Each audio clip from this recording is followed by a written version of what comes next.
Page 4, tawaran dari Bu Nur. Segala yang ada di dunia ini memang punya dua sisi. Ada yang namanya kebaikan dan ada yang namanya keburukan. Selamanya kebaikan dan keburukan akan hidup berdampingan, mengendap di hati masing-masing manusia dan mempengaruhi apa yang harus mereka lakukan. Sayangnya manusia tidak bisa terang-terangan menilai mana yang baik dan mana yang buruk, sehingga keburukan masih sering muncul di balik sampul kebaikan. Mengeluh, mungkin bagi sebagian orang mengeluh itu wajar sebagai bentuk ekspresi diri. Namun tak jarang juga ada yang beranggapan kalau mengeluh itu tidak berguna, buang-buang waktu alias lebih baik tidak dilakukan. Mengeluh itu manusiawi, tidak ada yang salah dengan mengeluh. Yang salah adalah mengeluh di depan orang lain dan menunda pekerjaan. Selagi mengeluh hanya pada diri sendiri dan tidak mengambil pekerjaan sepertinya masih aman-aman saja kok. Selain itu, mendengarkan keluhan orang lain tidak selalu menyenangkan. Orang yang suka mengeluh cenderung membuat suasana makin kacau. Oleh karena itu, Nimas berusaha keras agar tidak menyumpal mulut rekan kerjanya yang sedari tadi tak habis-habis keluhannya. Aduh, kerjaan lagi, capek. Kalau capek, tidur pak. Nimas menimpali keluhan Pak Abdul yang meja kerjanya terlihat penuh dengan tumpukan berkas. Kalau tahu kerjanya model gini, demi apapun saya pengen mangkir pas awal-awal terima jawaban dulu, Mbak Nimas. Pria setengah abad itu terlihat acak-acakan, bahkan peci hitam yang biasanya menutupi kepala botaknya sudah copot entah kemana.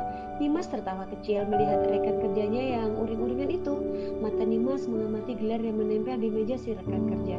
Di sana tertulis dengan jelas Muhammad Abdullah, ketua jurusan pendidikan matematika, gelar yang sama seperti milik Nimas. Kurang lebih Nimas paham betapa gilanya pekerjaan seorang ketua jurusan. Mbak, memangnya nggak capek?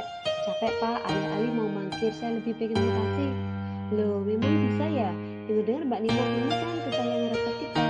Nimas ingin tertawa lebar-lebar. Bagaimana bisa disebut kesayangan? Dia memang selalu diajukan dengan kegiatan-kegiatan besar kampus, tapi sungguh sama sekali bukan dia anak buah kesayangan. Kalau kesayangan itu dimanja pak, bukan disuruh-suruh. Pak Abdul mencari-cari peci hitamnya dengan bingung sebelum akhirnya menemukan benda-benda itu di bawah meja. Kemudian memakainya dan keluar dari balik meja kerjanya yang lebih mirip bekas medan perang. Tapi mbak, kalau beneran bisa mutasi saya ikut deh. Jangan ikut mutasinya aja pak, ikut berjuangnya juga dong.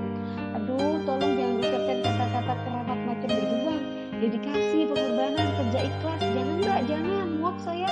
Wah, Pak Abdul capek banget ya. Sudah istirahat dulu Pak, bahaya ini.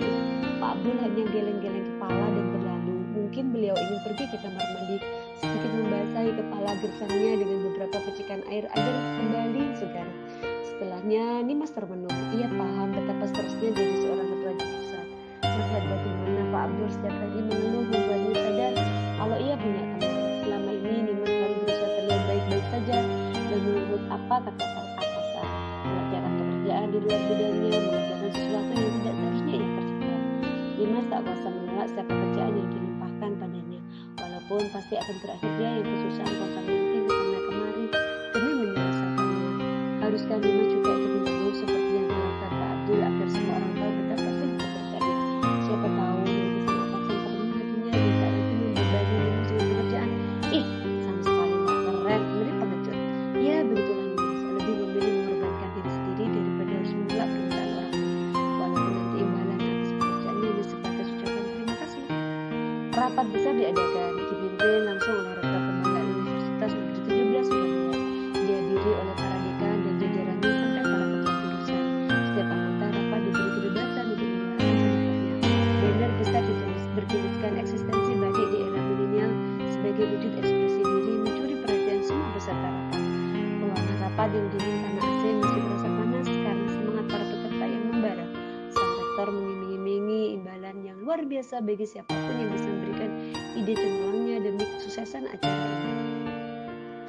Para staf Universitas Negeri 17 yang saya banggakan, saya harap kita semua memanfaatkan kesempatan emas ini dengan baik. Kampus kita sudah dipercaya oleh pemerintah provinsi untuk menjadi penyumbang ide dalam acara besar ini. Dengan pengeras suara, saya dapat menjelaskan detail acara yang akan mereka rancang. Ruang rapat yang digunakan memiliki desain yang mewah dengan aksen warna putih di setiap sudutnya membuat suasana makin tenang. Setidaknya bisa menjernihkan kepala setiap anggota rapat. Jadi saya memberi kebebasan bagi siapapun yang menyuarakan idenya.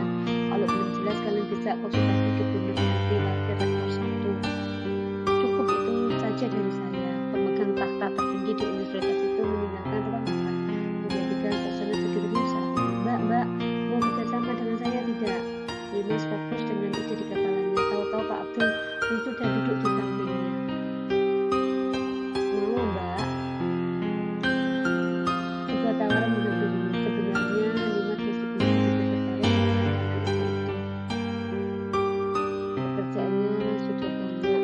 Lagi pula para anggota rapat tidak diwajibkan memberikan ide. Mereka dibebaskan memberikan ide, bukan berarti mereka harus memberikan ide. Gak tahu deh Pak, saya belum gitu tertarik. Mbak imbalannya begini bisa buat beli motor. Udah Pak Abdul dengan wajah bagaimana? Oh iya Pak, Mas menjadi Pak.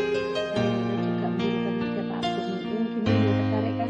Ya sih Pak, alam Mbak, ayo dong kita coba berdua. Pak Abdul Mbak. Oh iya Pak Abdul, gini deh, kalau kerjaan proyeknya berdua nanti kan imbalannya juga dibagi dua, belum tentu dapat juga. Jadi sendiri aja, itu sendiri deh Pak, bayangin ya Pak, kalau idenya Pak sendiri aja saja ya kan imbalannya 100% gitu Pak. Senyum pria kota itu merasa kepala di proses ucapan Dimas. Bener juga Mbak. Dimas mengangguk antusias, rasanya ia ingin tertawa tapi takut durhaka. Pak Abdul ini memang seniornya tapi masih sering jadi sasaran kejauhan Dimas. Oke Pak, mantap kan? Mantap ya, sudah permisi, saya mau bikin idenya sekarang. Kita saingan loh ya Mbak, saingan sehat loh. Oke Pak, semangat. Pak Abdul meninggalkan ruang rapat disusul oleh Dimas. Alih-alih memikirkan ide untuk proyeknya itu, Dimas lebih memilih mengerjakan tuntutan skripsi milik mahasiswa tua yang harus ia revisi. Mata Dimas sudah mencopot rasanya saat dia sendiri mencoba mengatakan itu memiliki step benar seperti yang ada di sini. Oke, betul ya Nini. Gumamnya pada diri sendiri. Mungkin saja yang kali keluar dari ruang rapat, seseorang menggigitnya. Mbak Dimas, belum Bu Nuryanti, Wakil Rektor 1, bagian administrasi sekaligus teman-teman rektor Universitas 17. Ada apa ya Bu? Dengan senyum penuh wibawanya, Bu Nuryanti menggandeng tangan Dimas. Ikut ke ruangan saya sebentar ya. Elahnya Dimas mengekorinya seperti anak ayam. Otaknya masih belum memproses sekiranya apa yang membuat pentolan universitas ini memperlakukannya dengan begitu akrab. Namun sesuatu dalam diri Dimas yang disebut firasat mengirimkan sinyal tidak enak pada hatinya. Bu, permisi, maaf sekali, ini ada apa ya? Dimas menarik tangannya dengan halus agar terlepas dari gandengan sang wakil rektor. Gila dari mana pun memang tidak nyaman dirinya digandeng dan digiring menuju ruang kerja paling mentereng setelah ruang rektor. Sudah mirip bocah SMP yang digandeng menuju ruang konseling. Wanita 60 tahunan itu menyadari ketidaknyamanan Dimas. Oh, nggak nyaman ya Mbak? Dimas mengangguk sungkan. Ada keperluan apa ya Bu? Ikut ke ruangan saya dulu, ada titipan dari Bapak. Lagi-lagi Dimas mengangguk, namun kali ini mempersilahkan seniornya itu untuk jalan lebih dulu. Baru Dimas mengikut di belakang yang disebut adalah Bapak Profesor Zainuddin Anwar, orang pemegang jabatan tertinggi sekaligus menanggung jam acara yang baru saja mereka bahas. Dalam hati Dimas bertanya-tanya apa yang sudah ia perbuat sampai orang nomor satu ini memberikan pesan untuknya, dan demi memenuhi rasa penasarannya ia pasrah saja mengikut di belakang Bu Nuryanti. Tak jauh dari ruang rapat ada ruang pribadi Ibu Nuryanti yang sang wakil rektor 1. Desain interiornya menarik perhatian Dimas. Dalam satu ruangan ada dua kesan yang mendominasi. Ruang milik wakil rektor itu seperti terbagi menjadi dua. Di sisi kanannya ada sofa dan meja untuk tamu berwarna serba putih. Kemudian di sisi kiri ada meja dengan rak buku sederhana dengan dominasi warna hitam, aneh atau unik. Dimas tak tahu bagaimana ia menyebutnya. Yang jelas satu ruangan itu tampak tidak menyatu, tidak ada keharmonisan antara setiap rapotnya. Mbak, iya Bu, silakan duduk dulu. Dimas duduk di sofa putih di sisi kanan ruangan. Jika dia duduk diam saja tanpa memperhatikan sekitar, maka aura putih penuh rasa tenang yang menyambutnya. Lain lagi kalau Dimas mengangkat kepala dan perhatikan sekitar, nuansa hitam penuh ketegasan yang akan menyapanya. Makin milenial selera orang, makin aneh saja. Suara gendingan gas berarti dengan permukaan meja menyadarkan Dimas dari dunianya. Di sebelah sana ada Bu Nuryanti dengan dua telapak tangannya, cangkir galaksi warna abu-abu dengan motif yang indah, terkesan tua dan tua. Ibu tidak perlu berkata begini. Lagi-lagi ia bertanya, apa yang membuat kamu muncul orang ini sedih? Tidak Mbak, ini biasa saja, saya tak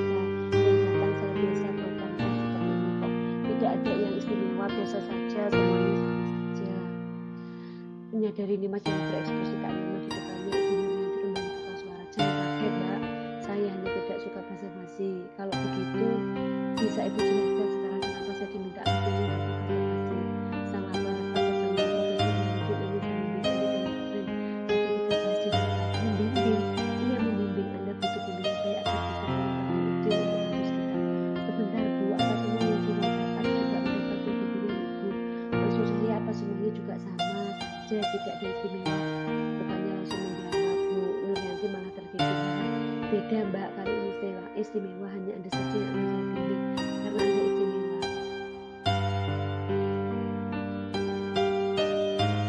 Nimas paham betul istimewa yang jenengnya ini maksud awal dan lakukan adalah sifat Nimas yang berdedikasi alias mau saja disuruh-suruh. Sebenarnya Nimas sendiri sudah kehilangan makna dedikasi sejak bertahun-tahun lalu, sejak pengorbanannya sering dimanfaatkan oleh para penduduk universitas. Ini soal dedikasi Mbak. Selama kita masih terkait dengan universitas, sudah jadi kewajiban untuk berdedikasi demi nama baik kampus dan nantinya Anda sendiri yang dapat manfaatnya. Nimas ragu sejujurnya ia tak yakin mampu mengerjakan proyek ini sendirian. Terlebih habis untuk pekerjaan yang tak bisa ditunda. Bu, jujur saja sebelumnya saya tidak begitu minat ikut ambil sama Mbak ini. Kenapa Mbak Rudi kalau tidak ikut? Saya juga mau jujur-jujuran saja ya. Mbak Nimas ini sudah jadi pembicaraan para wakil rektor. Beliau semuanya kagum dengan cara kerja Mbak Nimas. Ibarat kata ini Mbak Nimas jadi anak-anaknya, minta apapun juga pasti diberi. Menarik nafas sebentar, mengingatkan tadi Profesor Yudi sudah bilang soal imbalan, juga berikan sama Mbak Nimas yang dapat imbalan apa yang bisa diberikan Pak Rektor. Nah kali ini Mbak Nimas juga bimbingan tanya imbalannya tidak melulu soal uang Mbak, tapi lebih luas dari itu. Bisa apapun, iya apapun, jabatan, kedudukan, semuanya mungkin. Apapun cukup menarik perhatian Nimas, namun alih-alih uang atau jabatan, bukan itu yang Nimas inginkan. Boleh saya pikirkan dulu Bu, nanti sambil atur jadwal. Boleh silakan. Kemudian menganggap puas merasa tawarannya akan disambut baik oleh Nimas. Jurusan mana yang pulang dari kampus yang terkenal? Seperti fakultas. Setiap hari Nimas selalu pulang di atas jam kerja normal. Sepeda motor klasik Honda warna pinknya yang selalu jadi saksi wajah Nimas. Begitu memasuki area parkir, kalau saja kendaraan itu bisa protes, pasti ia sudah menjadi Nimas berulang-ulang sejak sore. Mohon capek ya Bu, ucap Nimas sambil mengangkat lampu motornya yang kaca karena warna motor pink, tapi diberi nama lemon yang identik dengan warna kuning. Nimas mengecek, bentar yang cantik, dielak dulu. Selesai mengelap, ia mengambil helm SMI warna hitam yang berbayar di spion motornya. Ya, spionnya melayar, mohon sorry. Malam hari mungkin identik dengan suasana gelap dan dingin, tapi bagi Nimas malam itu artinya sama dengan jujur. Malam hari adalah waktu yang nyaman bagi Nimas sudah lebih jujur pada dirinya sendiri. Setelah seharian ia berkutat dengan pekerjaan dan segala tetek banyaknya, hanya tiap malamlah yang bisa membuatnya lebih jujur untuk mengakui kalau ia lelah.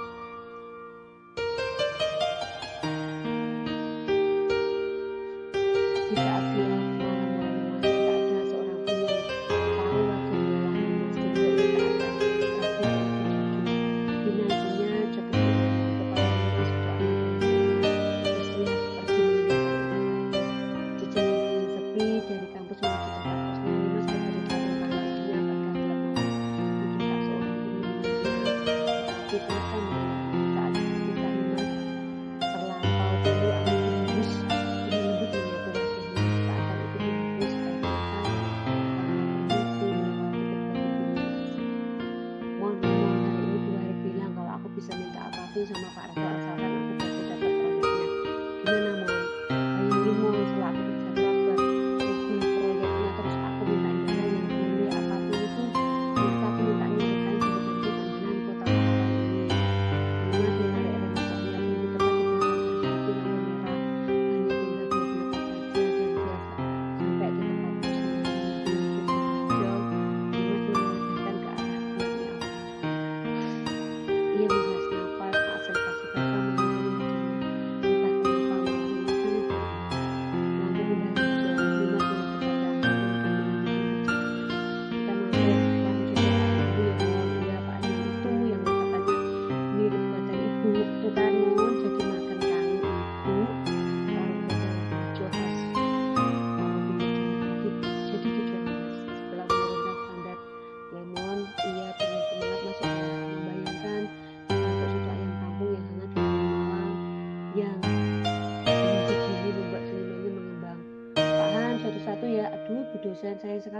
lagi habis ya Pak?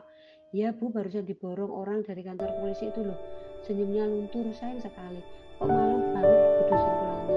Sudah jam 11 lebih loh ini. Iya Pak, lembur. Jangan malam-malam Bu dosen, kasihan mahasiswanya capek belajar sampai malam. Saya pulang malam bukan karena ngajar kok Pak, ada kerjaan lain di kampus. Oh Alhamdulillah, Pak An khawatir sama mahasiswa saya, tapi kok nggak khawatir sama saya ya? Mahasiswa kan jauh dari rumah, terus mereka hanya anak-anak yang sedang mencari untuk kita orang. Saya suka kasihan saja Bu kalau lihat anak kuliah pulangnya malam-malam. Bapak harusnya kasihan sama saya juga deh kayaknya. Itu deh.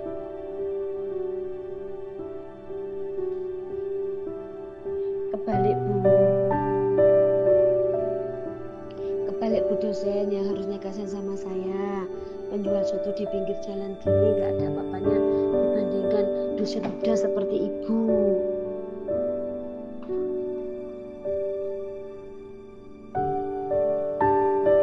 Tak ingin percakapannya tentang siapa yang lebih pantas dikasihani ini berlanjut, Imas lebih memilih pamit. Mungkin malam ini mie instan lagi yang dapat kesempatan masuk ke perutnya.